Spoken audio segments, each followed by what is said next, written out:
The knock came just past midnight. 3 sharp taps. No doorbell. I opened it half asleep.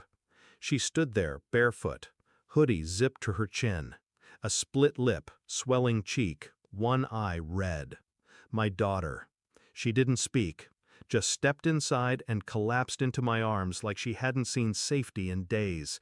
"Dad, help me." I didn't ask who did it, not yet. I held her tighter than I ever had.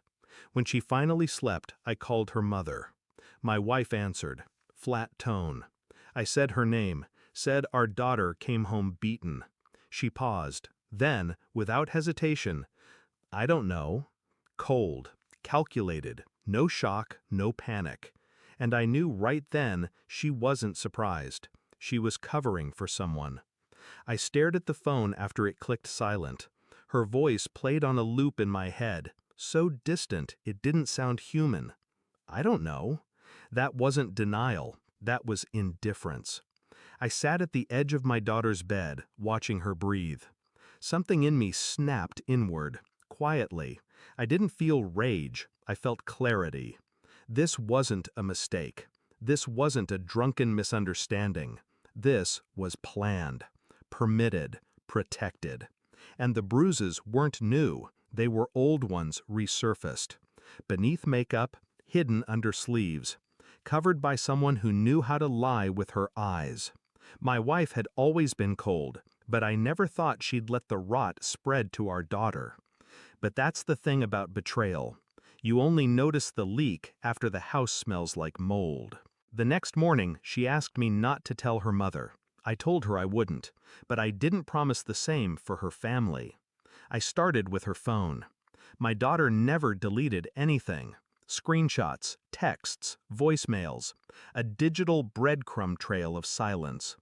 One message from my sister-in-law, "Tell him, if he finds out, we'll lose everything." Another from her uncle, "Don't be dramatic, you knew the rules." Rules. I searched deeper. Financial transfers from my wife's joint account, monthly, same amount, same day. Bribes, hush money. A single photo killed the last of my doubt. My daughter, 16, in a room I didn't recognize. Her uncle behind her, hand on her shoulder, smile forced, eyes pleading. I felt my heartbeat slow, not speed up. No tears, just silence.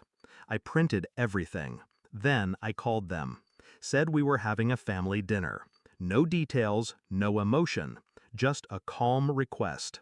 They all agreed, like snakes coming home to the den. They sat at my table, laughing, drinking wine, acting like blood wasn't on their hands. My wife beside them, eyes darting. She hadn't looked me in the eye since she walked in. I stood, dropped the folder on the table. Photos, messages, transfers, all of it. No words, just evidence. My daughter wasn't there. I'd sent her to her aunt's. A real one, safe. One by one, the smiles fell. My wife's sister stood, voice shaking. "You don't understand." I raised a hand, not in anger, in warning. "You allowed this," I said, quiet, final. Her father leaned forward. "You're making this ugly." I looked at him, long, hard. And then I said the one thing I'd held back. "She's not your granddaughter." The room cracked open in silence. Only my wife flinched. Only she knew what I meant. I turned to my wife. "You remember that trip to Denver, 12 years ago?" Her face drained. I nodded slowly. "I did the math, did the test. She's mine, but not biologically yours." Gasps, stares, confusion. Her family looked at her like they'd just seen her for the first time. She stammered, "I raised her." "No," I interrupted. "You used her, lied to her, protected monsters for money and image." I pushed the final page across the table. A court filing, custody, restraining orders, criminal charges. "You don't need to speak," I said. "The law will." I left them sitting there, silence ringing louder than screams. My wife called after me. I didn't turn back. That chapter was closed, and it was written in ink too dark to erase. It's been 3 months. She's healing, slowly, quietly. Some nights she still cries, but I sit outside her door, not because I don't trust the world, because she deserves someone who sees the shadows coming. I don't speak to her mother. Court date's coming. Her family's collapsing in slow motion. Good. They built their kingdom on silence. Now it rots in public.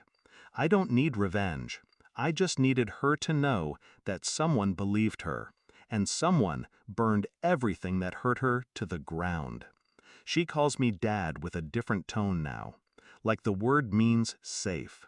The truth didn't just set her free, it destroyed every lie that tried to own her. And I'll never let the darkness knock on her door again, because next time, I won't answer with mercy.